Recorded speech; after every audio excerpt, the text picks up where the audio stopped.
चीन ने बहुत पैसा इस पर लगाया कि हमने सैलाब की सूरत हाल से कैसे बचना है, उन्होंने डैम्स बनाए, बंद बांधे, हम भी कुछ कर सकते हैं नहीं। पाकिस्तान जहां पहले ही कई आफतें हैं, कुछ आफतें इख्तिदार में हैं, कुछ इख्तिदार में आने की कोशिशों में मसरूफ हैं। अब हर दूसरे साल में हमें कोई ना कोई मुसीबत अल्लाह माफ करे झेलनी पड़ेगी। इन जमहूरी डाकुओं से पीछा छुड़ाएं, हकीकी जमहूरियत की तरफ अगर आपको बढ़ना है तो मैं खैर मकदम करता हूँ। 2 माह पहले तक हम जो है वो पानी की किल्लत के शिकार थे, हम खुशहाली के शिकार थे। आज हम सैलाब से तबाह हो गए हैं। क्यों? आपके पास डैम नहीं है, आपने जो नाले हैं वहाँ पे तामीरात कर लिए हैं, नालों की सफाई नहीं होती। जो अल्लाह ताला माफ करे, जो ग़ज़ाई किल्लत आ रहा है वो बहुत खौफनाक है। एक तरफ हम आपकी वजह से खुशियां मना रहे थे, दूसरी तरफ हमारे वज़ीर-ए-आज़म कह रहे हैं हम तो कुछ भी नहीं कर सकते IMF के बगैर। इमरान खान की मोहब्बत में लोग उनके जलसों में जाएं या ना जाएं, लेकिन इस हुकूमत की बुग़्ज़ में लोग इमरान खान के साथ यकीनन शायद खड़े हो जाएंगे। पूरी दुनिया में पेट्रोल की कीमतें कम हुई हैं निस्बतन, हमारे यहाँ इस मरतबा भी आवाम को रिलीफ देने से साफ कन्नी कतराया गया।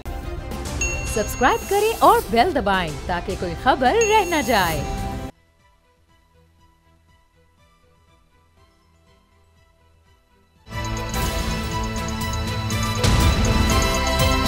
अब पता चला। बिस्मिल्लाहिर्रहमानिर्रहीम, अस्सलाम वालेकुम। मैं हूं मोहम्मद उसामा गाजी और आप देख रहे हैं अब पता चला। आज के प्रोग्राम में बात करेंगे पाकिस्तान को दहशतगर्दी से बड़े खतरे का सामना, गुजरात में PTI का जलसा और फैसले बहाना और अदलिया निशाना कैसे। नाज़रीन, हकीकी तब्दीली बाहर से नहीं अंदर से आती है। सोच बदलती है तो ज़िंदगी बदल जाती है, लेकिन हमारा अलमिया है कि हमारे हुक्मरान अपनी सोच बदलने के लिए तैयार नहीं, और हुक्मरानों की सोच नहीं बदलेगी तो अवाम की हालत कैसे बदलेगी। सियासत में इस वक्त अजब जंग जारी है।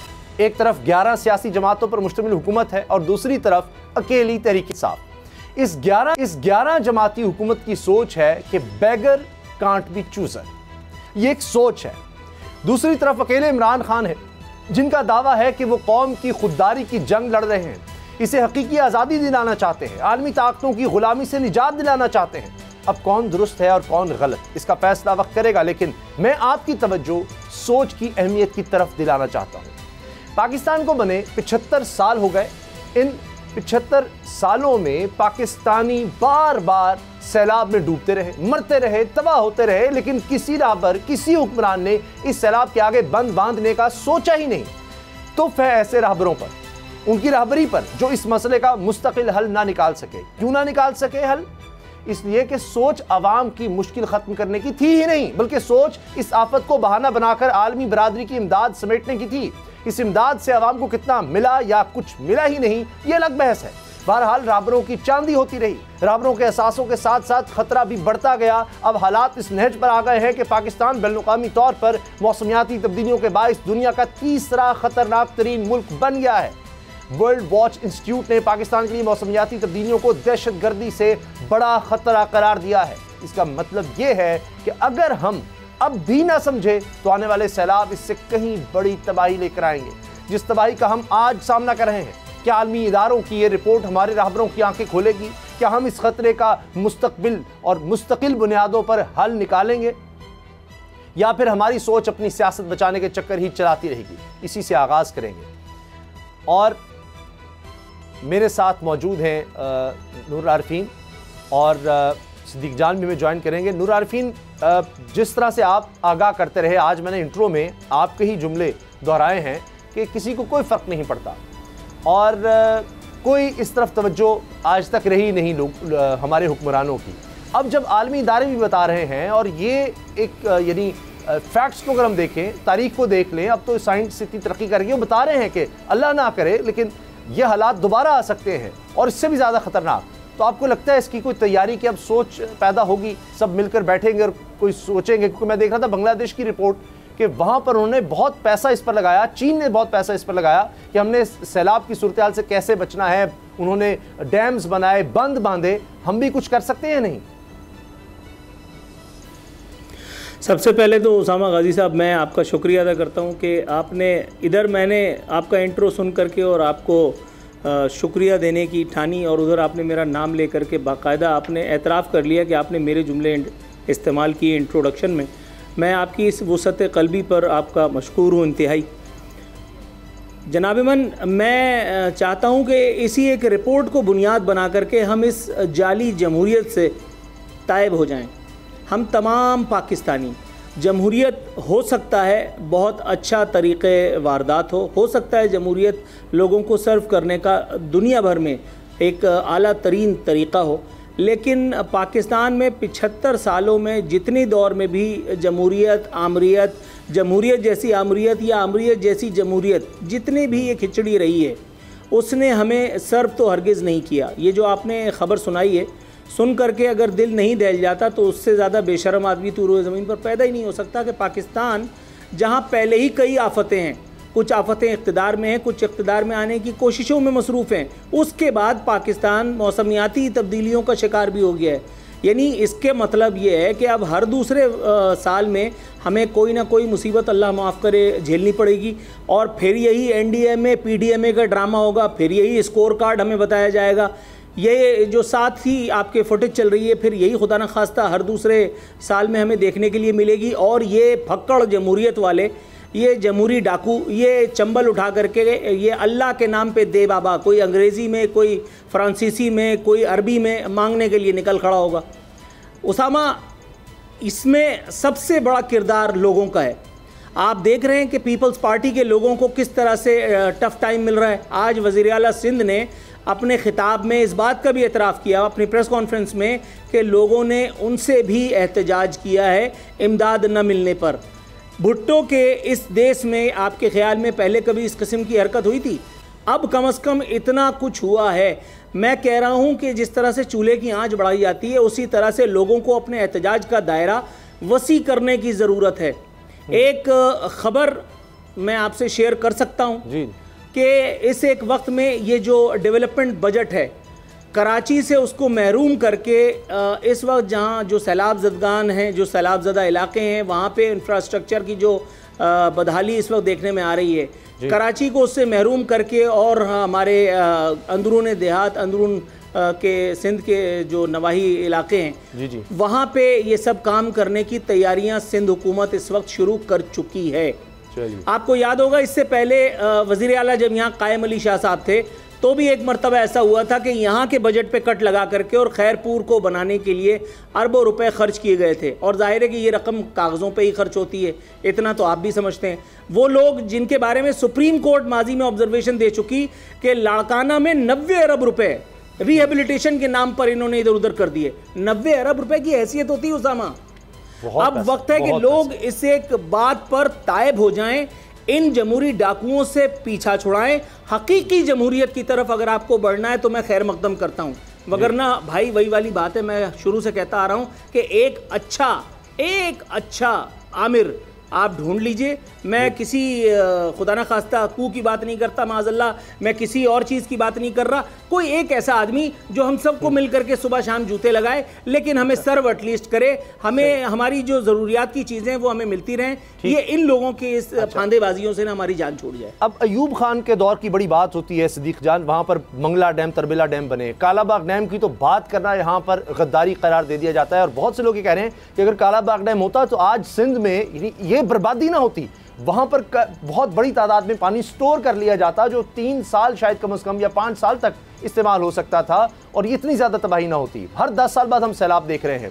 तो अब आपको लगता है कि इस पर कुछ हम होश के नाखून लेंगे और फिर से कोई डैम बनाने का सोचेंगे? जो बंद बलूचिस्तान में बने और वो टूट गए, उसमें जो करप्शन हुई है उन लोगों को चौक चौराहों पर लटकाया जाएगा, क्योंकि वो तो उन्होंने कत्ल किए हैं। ये जो बलूचिस्तान में लोग मारे गए, ये बंद टूटने से उसकी इन्वेस्टिगेशन होगी। अब इस दफ़ा बंद मजबूत बनाए जाएंगे या नहीं होगा ये सब? ये अब जब बता रहे हैं, आलमी इदारे बता रहे हैं, तो ये सानेहात तो सिर्फ ये नहीं कि सैलाब आया, उसके बाद जो हम नहीं अपनी कोई यानी आगे की प्लानिंग करते, तो फिर तो कसूरवार हम हैं, हमारे रहनुमा हैं, हुक्मरान हैं। देखें उसामा गाजी साहब, ये इसमें हम सब कसूरवार हैं। मीडिया इस पर बात इसलिए नहीं करता कि लोग ये मौज़ूआत देखना नहीं चाहते, इस पर रेटिंग नहीं आती। और ये जो आपने अपने इंट्रो में बात कही कि दहशतगर्दी की जंग में 20 साल में हमारा जितना नुकसान हुआ, अब हर साल इतना माहौलियाती दहशतगर्दी से नुकसान हो जाता है।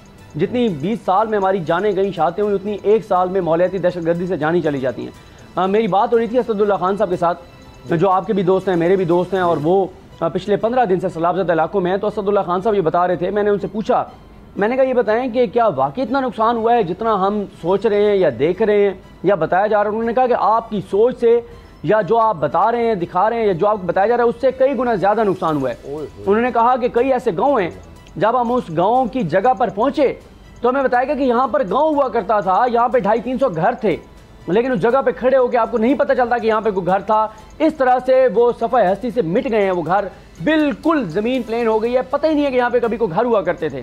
उन्होंने बताया कि उन इलाकों में जहाँ पर सेब के बागात थे, और वो बागात थे जहाँ से सारे ये सेब एक्सपोर्ट होते थे, पूरे के पूरे बाग उजड़ गए हैं और कई साल लगेंगे अब उस तरह के दरख्त दोबारा जो है वो बनने खड़े होने में, और उन दरख्तों की जो जिस सतह तक वो थे उस सतह तक आने में। फिर उन्होंने बताया कि वहाँ पर जो इंफ्रास्ट्रक्चर दबा हुआ है, कई साल लगेंगे दोबारा वो सड़कें बनने में।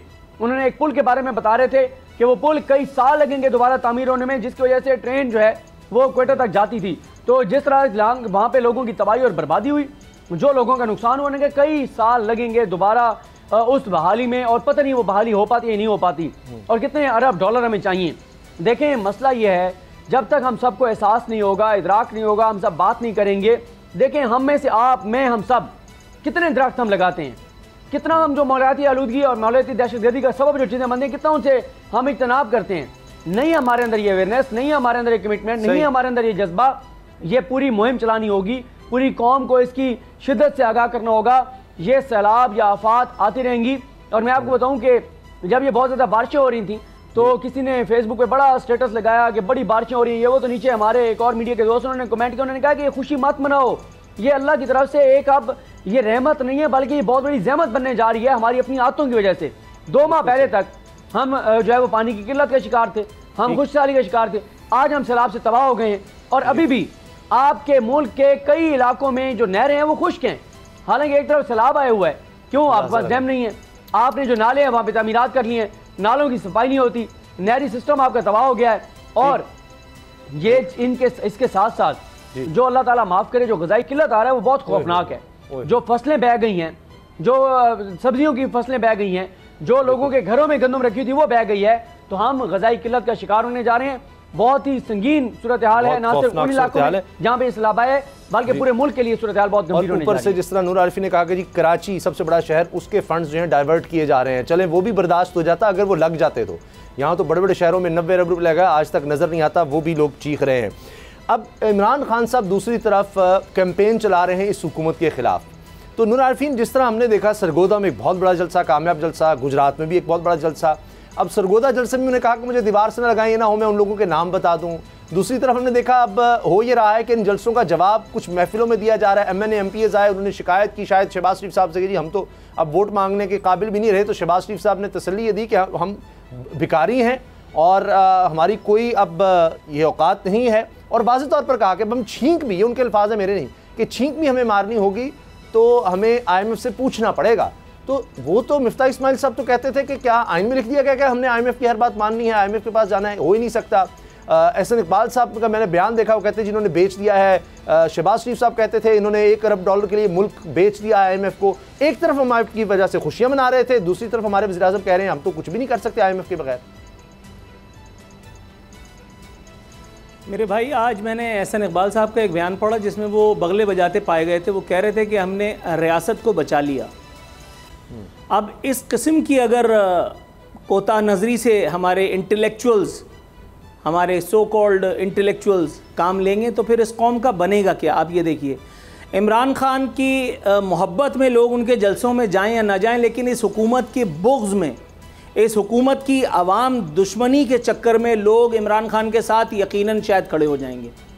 इमरान खान को अपना भला अजीज़ हो या ना हो, लेकिन इतना तय है कि शहबाज शरीफ को, इस PDM सरकार को अपने मरने का शौक़ इनको इंतहा की तरफ ले जा रहा है। आप ये देखिए, पूरी दुनिया में पेट्रोल की कीमतें, ऑयल की कीमतें कम हुई हैं निस्बतन, और यहाँ हमारे यहाँ इस मरतबा भी आवाम को रिलीफ देने से साफ कन्नी कतराया गया है, साफ कन्नी कतराया गया है। गोया इन्होंने अपनी प्रायोरिटी ये बना ली है कि ये जो टैक्स दे रहा है उसी के गले में मज़ीद टैक्स का फंदा डाल करके और उसी को फंसाएंगे। पाकिस्तान में कभी किसी मुस्टंडे के गले में फंदा नहीं आएगा। आप जो अभी बात कर रहे थे सिद्दीक जान से, मुझे ऐसी कोई खुशफहमी नहीं है, होना यही चाहिए अगर आपको, मुझको, हमको इस कौम का भला अजीज़ है। लेकिन ऐसा होगा नहीं। इस किस्म का कोई ख्वाब देखना ये हिमाकत से बढ़ कर के हिमाकत है, बल्कि जहालत है। मैं आपको वाज़े तौर पर बता रहा हूँ कि इस एक हुकूमत को पता है कि ये अब इलेक्शन में जाएंगे तो इनको लोग शायद जूते भी गिन करके मारें, क्योंकि अगर ज़्यादा पड़ गया तो लोगों का नुकसान होगा, इनका फ़ायदा हो जाएगा। और इनको पता है कि ये इनका आखिरी मर्तबा है, और मैं आपको वाज़े तौर पे ऑन एयर बैठ करके जिम्मेदारी के साथ बता रहा हूँ, जो मेरी रीडिंग है वो ये कि अब चल चलाओ है। मैं हुकूमत की बात नहीं कर रहा, मैं इससे ज़्यादा खुल करके बात नहीं करना चाहता। लेकिन ये नाम नेहाद जमहूरियत अब इस पाकिस्तान में रहेगी तो या पाकिस्तान रहेगा या ये लूली लंगड़ी जमहूरियत रहेगी। पाकिस्तान और ये नाम नेहाद जमहूरियत ये अब एक साथ नहीं चल सकते। Mark my words. ठीक, वैसे मुझे इससे, क्योंकि इसी तरह से कहा जाता था नैब और ये मुल्क नहीं साथ चल सकता, जो आज हुकूमत में वो लोग कहते थे। सिद्दीक जान, जो इमरान खान साहब के जलसे हो रहे हैं, जलसे पर जलसा, भरपूर लोग आ रहे हैं, और जिस तरह नूर आरिफी ने कहा कि शायद बहुत से लोग, अब ये रिकॉर्ड 75 साल का रिकॉर्ड टूट गया। इतनी महंगाई कभी नहीं थी, इतने बुरे हालात नहीं थे। दुनिया में शायद सबसे महंगी बिजली पाकिस्तान 50 रुपए से फी यूनिट बढ़ चुका है। तो ये हालात भी लोगों को जलसों में ला रहे हैं। इससे कितना फर्क पड़ेगा हुकूमत पे? जो शहबाज शरीफ साहब एक प्रेस कॉन्फ्रेंस या मनी औरंगजेब साहबा इधर जलसा होता है, उसका जवाब वहां देती है कि जी इमरान खान सिर्फ झूठ बोल रहा है, उसने बर्बाद कर दिया। उसके कोई असर होगा या उनको भी कुछ जलसा करना होगा आवाम को लाने के लिए, या वो बेबस हैं? देखें, वो जलसा करके तो दिखाएं ना। 16 जमातें हैं, इक़्तिदार है, इख्तियार है, ताकत है, दौलत है, करके दिखाएं ना, जलसा ला के दिखाएं लोगों को। और मैं आपको बताऊँ उसामा गाजी साहब, आज जुमे का दिन है। आज मस्जिद में जब नमाज जुमा का टाइम था, ऐन उस वक्त जब जमात खड़ी होनी थी, लाइट चली गई। जितने नमाजी थे वो शदीद हब्स, घुटन और शदीद गर्मी में उन्होंने नमाज अदा की। मुझे बताएं, जब नमाज उन्होंने पढ़ ली तो उन्होंने इनके लिए दुआ की होगी? क्या जज्बात होंगे, क्या उनके दिल से निकली होगी? ये जो बात की नूरुल आरिफीन साहब ने, बिल्कुल दुरुस्त कही है। आप इंतज़ार कीजिए किसी इलेक्शन का, और आप इंतज़ार कीजिए किसी इलेक्शन का, और फिर देखें इनके साथ होता क्या है, ये कंपेन कैसे करते हैं। यही वजह है कि इन्होंने 9 हलकों में ये आप इलेक्शन मुलतवी करवाने की तरफ जा रहे हैं। ये आप खौफ का शिकार हैं। इमरान खान के बयानी की आग ने इनको लपेट में ले लिया है। ये इतने खौफ से हैं कि वो पता है कि अगर इलेक्शन हुए तो उस बयानी में झुलस जाएंगे, उस आग में झुलस जाएंगे। सियासी तौर पर इनको सियासी तौर पर अपनी मौत नजर आ रही है। इलेक्शन 9 हलकों में, जहाँ 9 के 9 नशिस्तों पर इमरान खान इलेक्शन लड़ रहे हैं, ये वो इलेक्शन मुलतवी कराने जा रहे हैं, वो इलेक्शन आगे कराने जा रहे हैं। और ये 9 हलकों में इलेक्शन नहीं कराएंगे इतने आसानी से। इनको नजर आ रहा है कि 9 सीटों से जितने बड़े मार्जिन से इमरान खान जीतेगा, उसके बाद तो कहानी खत्म, उसके बाद तो बस। और ये बात भी पहली बार किसी की जबान से मैंने सुनी है, जो नूरुल आरिफीन साहब ने दुरुस्त कही कि इनको ये समझ आ गई कि हमारी आखिरी बारी है। मैं आपको बताऊं कि हम नून लीग के एक रहनुमा के साथ बैठे थे, उसने कहा इमरान खान 5-6 घंटों के नोटिस पे जो F9 पार्क में जलसा करता है, हम 5-6 दिन लगा के भी जलसा नहीं कर सकते। और वो कहते हैं, मानते हैं of camera, of the record, कि बड़ा मुश्किल हो गया अब इलेक्शन निकालना। सारे बयानी इमरान खान के हाथ में, आग लगा दी उसने, और हमारी जो कारकर्दगी है उसने हमें बर्बाद कर दिया है। और ये सारा कुछ मियाँ नवाज शरीफ की मर्जी से हुआ। ये जो बार बार बयानियां बनाया जाता है कि मियाँ साहब बेचारे को तो पता ही नहीं था, तो क्या अब नहीं पता था जो आपने पेट्रोल और डीजल की कीमतें बढ़ाई हैं? एक तरफ सैलाब की वजह से तबाही आई हुई है, ग़िज़ाई किल्लत का हम शिकार होने जा रहे हैं, बिजली के बिल दिए नहीं जा रहे, ऊपर से आप पेट्रोल डीजल की कीमतें बढ़ा रहे हैं, हर चीज़ महंगी हो गई है। और आगे बिजली जो है वो अभी आपने मजीद बढ़ानी है, तो हालात आगे बहुत ख़तरनाक हैं। और ये सारी चीज़ें ये इनके ऊपर आएंगी, रिएक्शन आएगा, इनके ये आवाम में निकल नहीं सकते। और ये बहुत ही खौफनाक इनके हालात हैं। ये ज़रा निकल के तो दिखाए ना आवाम में। मुझे तो ये बात जो आप दोनों कह रहे हैं ना कि आखिरी बारी इनकी नज़र आ रही है, इससे मुझे खौफ इस बात का आ रहा है कि ये सोच कर ये ना कहें कि आप आखिरी बारी है, जितना माल बनाना है बना लो। क्योंकि एक सीनियर सियासतदान ने, अब चूँकि उस वक्त उन्होंने ये कह दिया कि जी कोर्ट नहीं कीजिएगा मुझे, तो मैं अब ये साफ़ती और वैसे भी अखलाकी जिम्मेदारी है कि मैं कोर्ट नहीं कर सकता। सिर्फ इतना आपको इशारा दे सकता हूँ कि इस वक्त मौजूदा हुकूमत का वो हिस्सा है। और उन्होंने कहा कि जी हमारी बारी बड़ी देर से आती है, तो इसलिए हवस नहीं ख़त्म होती। तो कहीं अब वो हवस का शिकार होकर और माल ना बनाने लग जाएं कि जनाब ये पता नहीं फिर बारी ये कब आएगी, आएगी भी या नहीं आएगी, तो इसलिए अब जितना माल बनाना बना लो। तो ये ना कहीं अब ये सोच पनप रही हो इस वक्त हुकूमती हलकों में। ब्रेक लेते हैं और ब्रेक के बाद बात करेंगे कि ये क्या चक्कर है कि जनाब अब अतर मिनल्ला साहब इस वक्त हुकूमती जमातों के निशाने पर आ गए हैं। पूरे तरह से उनके ख़िलाफ़ सोशल मीडिया पर ना सिर्फ कैंपेन चलाई जा रही है, प्रोपेगेंडा किया जा रहा है, उनको दबाव में लाने की कोशिश हो रही है। लेकिन वो कह रहे हैं कि तौहीन अदालत क़वानीन पर यह अदालत यकीनी रखती है, यानी किसी को सज़ा देने पर। इस पर ब्रेक के बाद बात करते हैं। अब पता चला। इस वक्त नज़र आ रहा है कि हुकूमती जमातें जो पीडीएम का हिस्सा हैं उनके निशाने पर अतर मिनल्ला साहब हैं। अब एक तरफ तो एक कार्रवाई चल रही है इमरान खान साहब के ख़िलाफ़, तौहीन अदालत की नोटिस भी उनको चला गया, उनके जवाब से भी अदालत मुतमईन नहीं हुई, उसके बावजूद निशाने पर इस वक्त अतर मिनल्ला साहब हैं। अब अतर मिनल्ला साहब ने एक केस में रिमार्क्स दिए हैं कि ये अदालत तौहीन अदालत के कवानीन पर यकीन नहीं रखती। जी, किसी ने जो कहना है कह ले, गलत भी कहना है तो कहते जाएं, हमें फ़र्क नहीं पड़ता। और वो कहते हैं इत्मीनान की बात यह है कि जो कुछ भी कहा गया कोई इस अदालत को इन्फ्लुएंस नहीं कर सकता, इस पर असरअंदाज नहीं हो सकता। अब सदीक जान, मुझे याद आ रहा है क्योंकि ये हक़ाइक़ हैं, इसको कोई जुटला नहीं सकता। सुप्रीम कोर्ट पर हमला होना, मलिक अब्दुल क़य्यूम को फ़ोन जाना, इफ्तिखार चौधरी साहब का दौर याद आता है, तारड़ साहब जिस तरह से ब्रीफ केस उनके याद आते हैं। तो वो मामला तब नहीं हो रहे, इसलिए पूरी एक कैंपेन हम देख रहे हैं कि अतर मिनल्ला साहब के ख़िलाफ़ शुरू हो गई। देखिए, अतर मिनल्ला साहब के ख़िलाफ़ जो कैंपेन है, इनको ये मैं बता दूं कि अतर मिनल्ला साहब को कोई फ़र्क नहीं पड़ेगा। उनके ऊपर इससे सख्त कैंपेन चलती रही, इससे सख्त इल्ज़ामात लगते रहे, लेकिन कभी उन्होंने उन इल्ज़ामात के ऊपर कोई कार्रवाई नहीं की। और उन्होंने दुरुस्त कहा कि उन्होंने कभी भी तौहीन अदालत की कार्रवाई शुरू नहीं की, हालांकि वो बहुत से मौके पर कर सकते थे। और ये शरीफ ख़ानदान जो है सबसे बड़ा बेनिफिशरी है इस्लामाबादी कोर्ट का, और जो सहाफ़ी इस वक्त उनके खिलाफ कंपेन कर रहे हैं सबसे बड़े बेनिफिशरी ये हैं। मैं आपको बताऊं, उसामा गाजी साहब के बहुत से ऐसे सहाफ़ी जिन्होंने इमरान खान के दौर में इमरान खान साहब पर और खातून अव्वल जो थी उनके ऊपर, पाकिस्तान के इदारों के ऊपर, पाकिस्तान की फ़ौज के ऊपर जिस तरह के इल्ज़ामात लगाए, जो चीज़ें कहीं, और जब उनकी गिरफ्तारी हुई तो उनको इस्लामाबाद हाई कोर्ट से रिलीफ मिला। और आज वही लोग इस्लामाबाद हाई कोर्ट को जो है वो गालियाँ दे रहे हैं, दबाव बढ़ा रहे हैं, इस्लामाबाद हाई कोर्ट के चीफ जस्टिस अतर मिनल्ला साहब पर दबाव बढ़ा रहे हैं, सिर्फ इसलिए कि आप तौहीन अदालत केस में इमरान खान को नायल कर दें। अब मसला ये है कि ठीक है, सुप्रीम कोर्ट ने 3 केसेस में कंटेम्प्ट में सजाएं सुनाई, लेकिन उसमें उन बयानात की शिद्दत देखें और इमरान खान के बयान में फ़र्क देखें। दूसरी बात यह कि इस्लामाबाद हाई कोर्ट से आज तक किसी को तौहीन अदालत में सज़ा नहीं हुई। तो एक उनका एक माजी है अतर मिनल्ला साहब का, वो ज़्यादा ज़्यादा राय पर यकीन रखते हैं। वो कहते हैं कि वो गलत भी कह रहा है, कहने दो, लोग फैसला करेंगे, आवाम फैसला करेंगे, और अगर वो झूठ बोल रहा है बोलने दो, एक न एक दिन सच सामने आ जाएगा। ये उनका एक अतर मिनल्ला साहब का एक माइंड है जो वो अक्सर जिस पर बात करते रहते हैं। और आज भी उन्होंने वाज़ेह कर दिया है कि कोई दबाव वो नहीं लेंगे, कोई ब्लैकमेलिंग नहीं चलेगी, आइन और कानून के मुताबिक जो बेहतर फैसला होगा वही वो करेंगे। लेकिन वो इसहाक डार साहब तो कह रहे हैं हमें सच्चा प्यार ही नहीं मिला, अदालतों ने नवाज़ शरीफ, मरियम और मेरे साथ इंसाफ नहीं किया। मुझे तो समझ नहीं आई कि गिला तो अदालतों से यह हो रहा है कि जनाब प्लेटलेट्स किस तरह से वो हो रहा था, बाहर वो किस तरह लिख कर दे दिया शहबाज शरीफ साहब ने, फिर जिस दिन उन पर फ़र्द जुर्म आयद होनी थी उस दिन वो वज़ीर आज़म बन जाते हैं। उनकी तकारीर अदालती फ़ैसले के बावजूद कि उन जिस पर इल्ज़ाम यानी जो मुजरिम हो या मफरूर हो, PTV उनकी नशर करता है। और क्या चाहिए अदालतों से, अब भी आकर ले लें अगर कुछ और सहूलत मिल सकती है तो। ये इस पर क्या कहेंगे सदीक जान?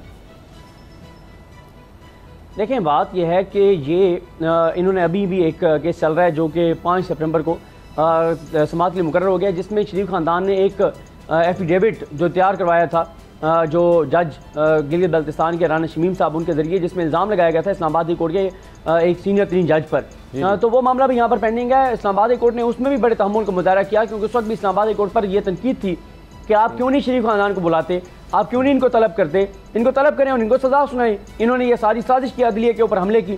फिर इसी तरह से इस्लामाबाद हाई कोर्ट में अरशद मलिक साहब का भी एफिडेविट आया था, जिसमें उन्होंने बताया कि कैसे उनको खरीदने की कोशिश की, उनको जान से मारने की धमकियाँ दी, उसमें भी इनके खिलाफ कुछ नहीं हुआ। अभी इस्लामाबाद हाई कोर्ट में 4-5 रोज़ पहले एक दरखास्त की कि इन्होंने जो सुप्रीम कोर्ट पर हमले किए हैं, अदालतों पर हमले किए हैं, इदारों पर हमले किए हैं, इनके खिलाफ तो अदालत की कार्रवाई करें। वो भी अदालत ने जो है वो नाकाबिल समाअत करार दे दी। तो मैंने आपको अर्ज किया कि ये बेनिफिशरी है इस अदालत के। अच्छा, और इनको कभी इनके खिलाफ कोई फैसला इस्लामाबाद हाई कोर्ट से नहीं आया। और अब यही है कि उल्टा चढ़ दौड़े इस्लामाबाद हाई कोर्ट पर। ये बात बड़ी दिलचस्प है सदीक जान जो आपने की। अब जो चंद दिन पहले दरखास्त आई और इसी अदालत ने उसको रिजेक्ट कर दिया कि जी ये PDM की क़यादत के खिलाफ थी, कि इदारों के खिलाफ, फौज के खिलाफ। तो नारफीन, जब एक तरफ रिजेक्ट हो रही है या इस अदालत ने कभी किसी को सज़ा नहीं दी तौहीन अदालत में, तो फिर अतर मिनल्ला साहब को अब टारगेट करना, दबाव डालना, क्या ये दुरुस्त है? नहीं जनाब, जाहिर है कि कौन अकल का अंदाज़ इस बात की तायीद कर सकता है, लेकिन ये हमारा सियासी कल्चर है, ये एक मिजाज है हम लोगों का मिन हैसुल कौम माजरत के साथ, कि मतलब एक दूसरे को फंसाने के लिए एक दूसरे के ख़िलाफ़ इस तरह की गड़े खोदने की हमारी आदत है। यही एक कोशिश इस वक्त भी की जा रही है, लेकिन बड़ा स्मार्टली मेरा ख्याल है प्ले किया जा रहा है सामने से भी, और तमाम जो है वो बॉल्स को लेफ़्ट किया जा रहा है। तो वेल लेफ़्ट कह करके मेरा ख्याल है आगे बढ़ जाना ही मुनासिब होगा। अतर मिनल्ला साहब का ये जुमला आप समझते हैं कि ये बड़ेपन का मुजाहरा कि अदालतें तनकीद बर्दाश्त करना शुरू कर जी? हम एब्सोल्युटली जनाब, एब्सोल्युटली।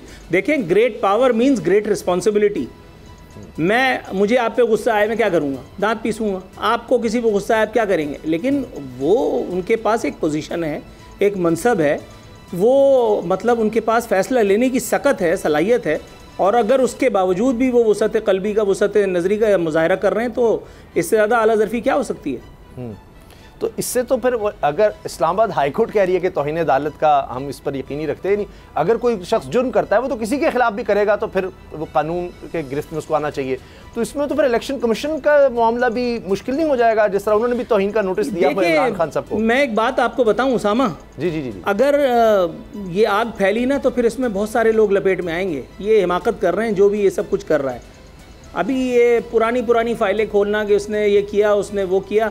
अब अगर सुप्रीम कोर्ट या इस्लामाबाद हाई कोर्ट अगर सारे सिर्फ यही केसेस को उठा ले, तो फिर उसके बाद फिर बाकी सारे लोग किधर जाएंगे? नून लीग का अपना दामन कितना इसमें साफ़ है, ये आप भी बेहतर जानते हैं। वहाँ से सेनेटर बन गए, वहाँ बैठे बैठे बिस्तर पे लिटा करके उनकी फ़ोटो सेशन हुआ इसाक डार का। उसके बाद पाकिस्तान आते हुए भी उनको तामुल रहा। आज उनके फलाने की हुकूमत है, फिर भी वो आने के लिए तैयार नहीं है।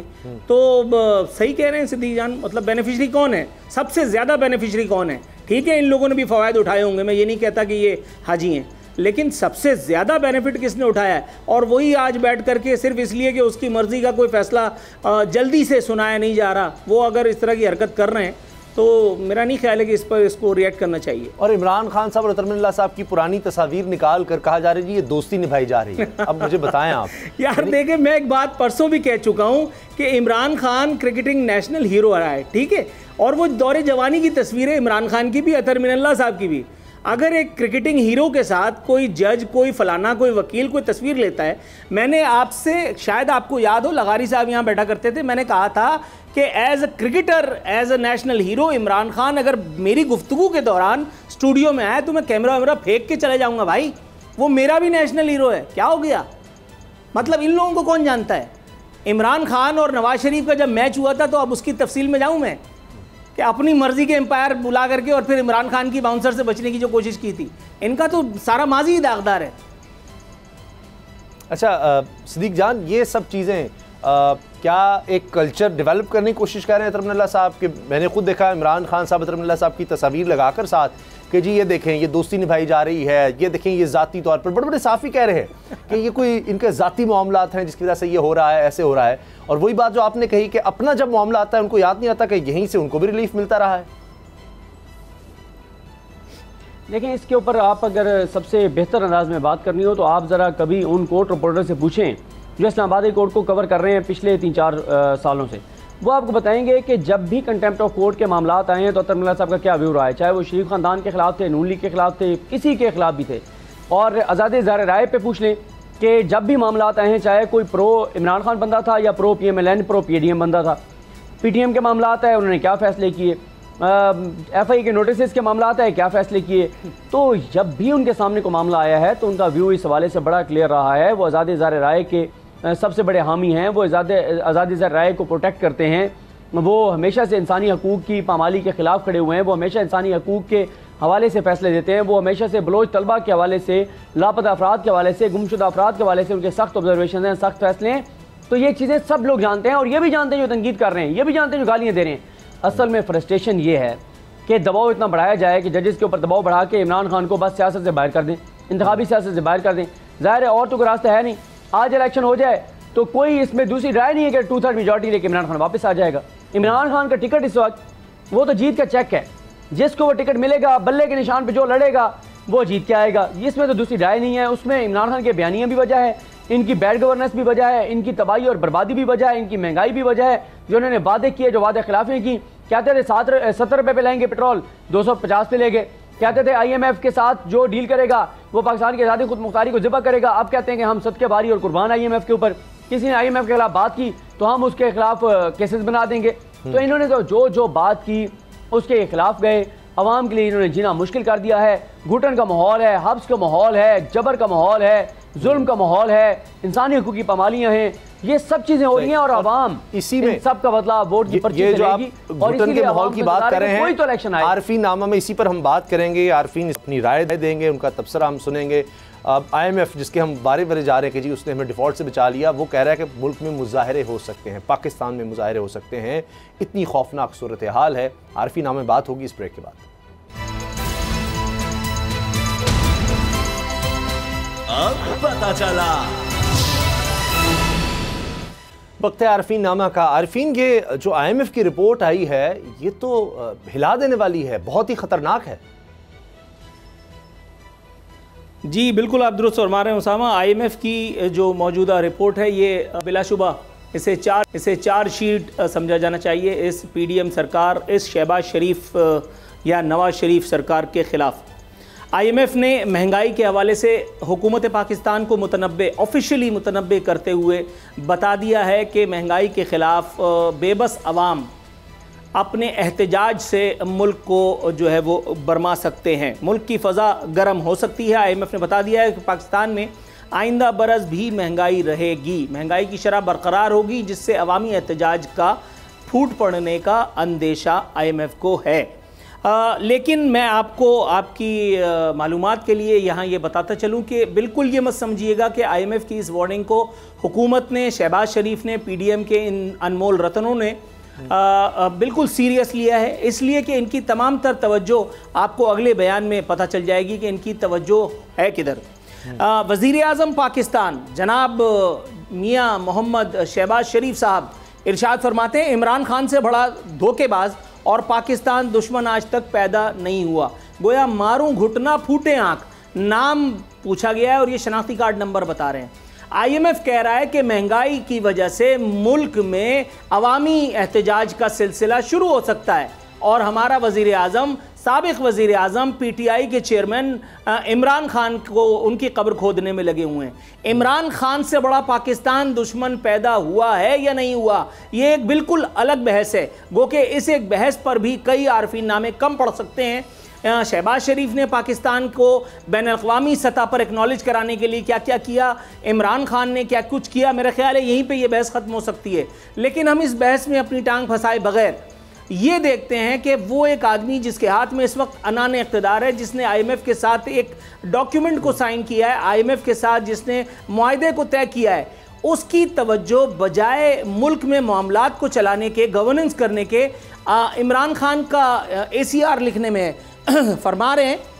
इमरान खान का तरीका है कि ना मेहनत करनी है ना काम करना है, बस चोर डाकू का भाषण देना है, लेकिन फूंको, जादू मंतर और तावीज़ गंडे से काम नहीं चलेगा, कौम की तरक्की के लिए काम करना होगा। भाई इमरान खान अपोजिशन लीडर है, अपोजिशन लीडर कौम की तरक्की के लिए क्या काम करेगा? अपोजिशन का काम होता है शोर मचाना, महंगाई पे आवाज़ बुलंद करना, एजिटेशन करना, अवामी राय अम्मा को हमवार करना। वो अपना काम पूरी ईमानदारी से कर रहा है। आपने क्या किया? इस बात पर रावी मुकम्मल तौर पर खामोश है। मैं आपको ये बता दूं उसामा, ये खबर मैंने अपने घर में नहीं छापी, इसीलिए मैं आपको पहले दिखा रहा हूं। ये खबर वाज़े तौर पर बता रही है जो कुछ मैं कह रहा हूं। महंगाई 47 ईयर्स की बुलंद तरीन सतह पर, अगस्त में 2.4% इजाफा, सालाना शरह 27.3% हो गई। मुख्तलिफ अशिया सर्फ की कीमतों में 26% तक इजाफा देखने में आया। देहातों में ये शरह ज़्यादा और शहरों में कम रही। ये खुद हुकूमत का इदारा है, शुमारियात बता रहा है, ये खबर मैंने नहीं छापी। साथ साथ मैं आपको इनका एक और तरीक़ा वारदात बताऊं। उसामा साहब, इन्होंने IMF के साथ जो डॉक्यूमेंट साइन किया है, उस एक मुआहदे की रूह से ये हुकूमत, ये PDM सरकार पाबंद है पेट्रोलियम डेवलपमेंट लेवी को 50 रुपए पर लीटर ले जाने की। और इन्होंने क्या छक्का मारा है, इन्होंने क्या किया है, पेट्रोल पर लेवी में इजाफा करके 17 रुपए पर लीटर, 17 रुपए पर लीटर इजाफा करके 20 रुपए से ये कीमत 37 रुपए पर पहुंचा दी है। गोया अभी भी कुछ रकम है जो IMF की मर्जी के मुताबिक ही हमारी जेब से निकालेंगे। और इल्ज़ाम उल्टा इमरान खान के ऊपर, इल्ज़ाम इमरान खान के ऊपर। मैं आपको ये खबर दूर से दिखा देता हूं, आप सिर्फ अंदाज़ा कीजिए इस एक हुकूमत का, इस एक हुकूमत के सुर्खीलों का इस वक्त जो सबसे इम्कान, इनका ये इम्कान क्या बल्कि इस वक्त जो ये तरीक़ा वारदात इख्तियार कर रही है ये हुकूमत, इनका जो पालनहार मीडिया ग्रुप है, जिसके सीईओ को पाकिस्तान में हुकूमतें बनाने और गिराने का चस्का पड़ा हुआ था। ये वही ग्रुप है जिसको नवाज शरीफ ने खुद कई मरतबा बंद करवाया। ये वही मीडिया ग्रुप है जिसके अखबार की डिक्लेरेशन सिर्फ कैंसिल होना बाकी थी, बाकी तमाम काम नवाज शरीफ अपने साबिका दौर में जब उन पर अमीर उल मोमिनीन बनने का खप था उतार दिया था। इस एक खबर को देखिए कितनी वाजे डबल बॉर्डर्स में, ये कोने पर ये खबर नहीं लगी भाई, ये बिल्कुल फ्रंट पेज की खबर है। अब आप अंदाजा लगाइए सबसे बड़े अखबार की या सो कॉल्ड सबसे बड़े अखबार की इतनी बड़ी जगह और उसमें खबर क्या छापी गई है। आप देखिए लोगों के जहन को किस तरह उलझाया जा रहा है। दुनिया भर में महंगाई में इजाफे के कई दहाइयों के रिकॉर्ड टूट गए। 19 ममालिक के फला G7 ममालिक, अमरीकी डॉलर, जापान में कीमतें ये हैं, इंडिया में ये है, पाकिस्तान में ये हैं। गोया हमें यह बताया जा रहा है कि अगर आपके मुल्क में कीमतें बढ़ रही हैं तो परेशान मत होइए और घबराइएगा तो बिल्कुल भी नहीं, क्योंकि पूरी दुनिया में कीमतें बढ़ रही हैं। इन जाहिलों ने यह नहीं बताया कि पाकिस्तान में जो फीकस आमदनी है क्या पूरी दुनिया में भी वही फीकस आमदनी है।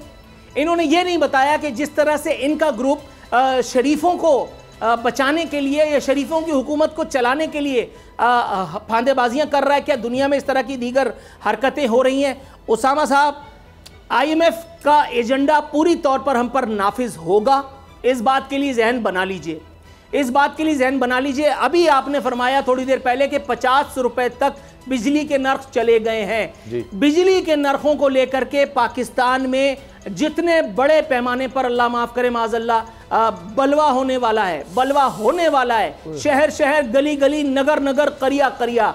मैं आपको ऑनेस्टली बता रहा हूं, मुझे ये हुक्मरान जूते चप्पल छोड़ करके भागते नजर आ रहे हैं। जो कुछ सिंध में सिराज दुर्रानी के साथ हुआ है वही सब कुछ मुझे विफाक तक, पंजाब तक और दीगर सूबों तक होता नजर आ रहा है। इसलिए कि जो लोग इमरान खान के दौर में 70 रुपए पर लीटर आवाम को रिलीफ देने के लिए तमन्नाई थे पेट्रोल में, उन्होंने आने के बाद पेट्रोल की कीमत को 234-35 रुपए पहुंचा दिया है। और इत्तलात हैं कि ये इसी इनके दौर में पेट्रोल जो है वो 300 रुपए तक ले जाया जाएगा। आपको लगता है कि 300 रुपए पेट्रोल जाने के बाद एक आदमी जिसकी एवरेज इनकम 30 से 40 हजार रुपए या मान लीजिए 50 हजार है, वो शराफत से अपना घर चलाएगा? क्राइम का रेट आप इस वक्त देखिए क्या है। इस वक्त हर वो आदमी जिसके पास रोजगार नहीं है, आपके ख्याल में क्या वो मदरसे के बाहर खड़े होकर के भीख मांगेगा? No sir. इस वक्त सिर्फ एक ही रास्ता है, जराइम में इजाफा हो रहा है। और उन जराइम को अगर ये कहा जाए तो बिल्कुल गलत ना होगा कि बाकायदा सरकारी सरपरस्ती भी हासिल है, इसलिए कि बेरोजगारी में इजाफे की कोशिशें की जा रही हैं, बजाय बेरोजगारी से निमटने के, बजाय लोगों को रोजगार देने के, लोगों के मुंह से उनका निवाला भी छीना जा रहा है। एक आम आदमी जो कमा रहा है वो सब कुछ बिजली के बिलों की सूरत में हुकूमत को वापस लौटा रहा है। और ये सब सरदार, ये सब वडेरे, ये सब जागीरदार, ये अवाम की कब्र पे खड़े होकर के जमहूरियत की बांसुरी बजा रहे हैं। वहां से खड़े होकर के नवाज शरीफ कह रहे हैं कि मेरा दिल खून के आंसू रोता है। अवाम की हालत जार पर उनका दिल कोड़ रहा था।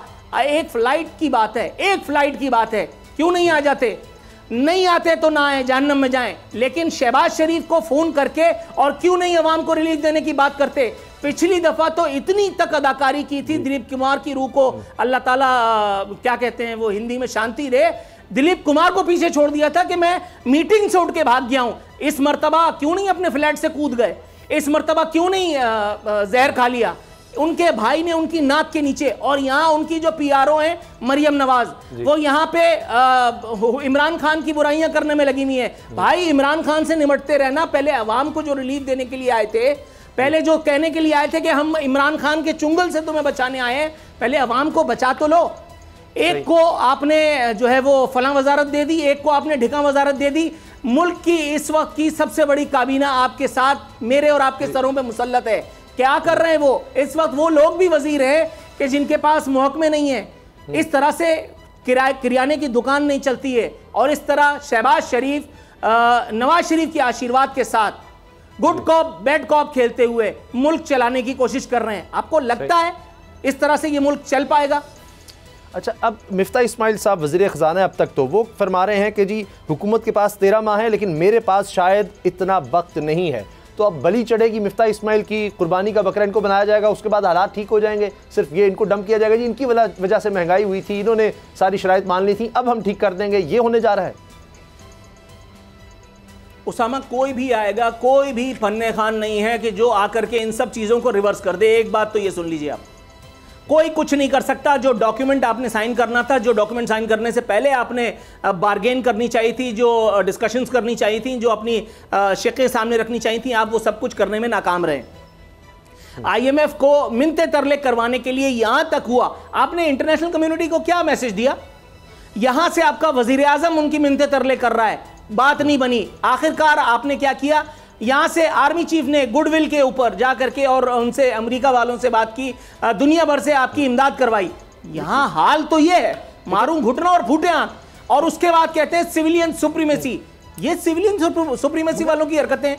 अब मैं बार बार कहता हूं, मुताद्दिद बार कहता हूं कि उस मुल्क में जिसमें आज तक डिजास्टर मैनेजमेंट के लिए सिविलियन कोई अपने इदारे आप नहीं बना सके, जहां आपको अल्टीमेटली फौज का मुंह देखना पड़ता है जो आपको आकर के रेस्क्यू करती है, वो यहां आपको फाइनेंशियल मामलात से भी रेस्क्यू करेगी, तो फिर आप क्या करने के लिए आए हो?